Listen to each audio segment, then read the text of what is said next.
I'm Dr. Joey Faucette, coaching you to work faith positive and increase your faith with greater joy at work so that you love God and others more. This week we're talking about 3 strategies to transform revenge into gratitude. One day David asked, is anyone in Saul's family still alive? Anyone to whom I can show kindness for Jonathan's sake? That's 2 Samuel 9:1 from the New Living Translation.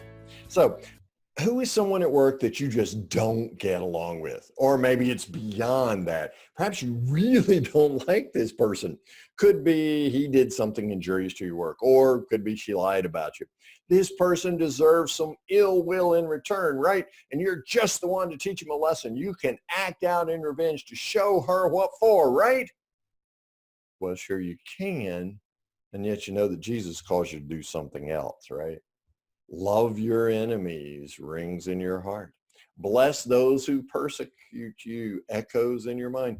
Turn the other cheek, reverberates in your spirit. What's a Christian business person to do? David faced a similar situation. It was a predicament.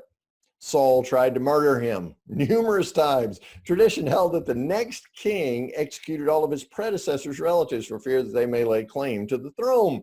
And yet David had a phenomenal relationship with Jonathan, Saul's son. This friendship prompted David to see Saul in a different light and understand him with a compassionate heart. So David seeks out Saul's descendants, not in revenge, but in gratitude. Your relationship with God's son, Jesus, can do the same for you. So here are your 3 strategies this week to transform revenge into gratitude at work. First of all, focus on healing. David made a conscious choice to focus on healing. He empathized with Saul's descendants as outcast, for he had been one. His gratitude for Jonathan displaced his inclination towards revenge. You know, you choose how you see yourself and how you see others at work. Many times the pull of the familiar, even when miserable, is stronger than the push of the unfamiliar.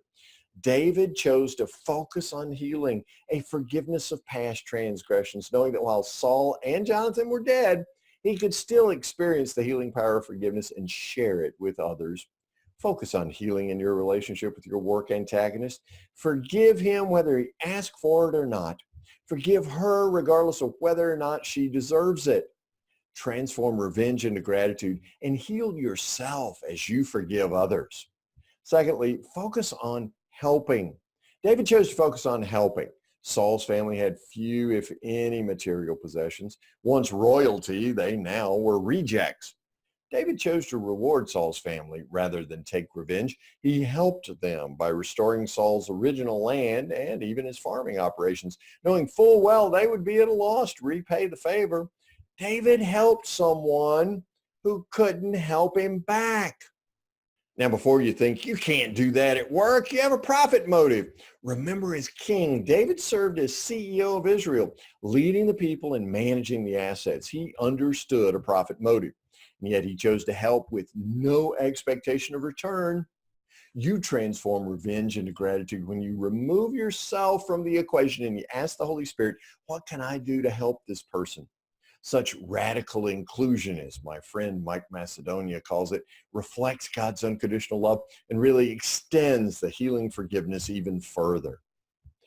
Transform revenge into gratitude by focusing on helping, regardless of the cost.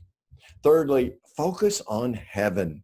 David discovered that once healing and helping take center stage in your focus, heaven on earth appears and restoration occurs.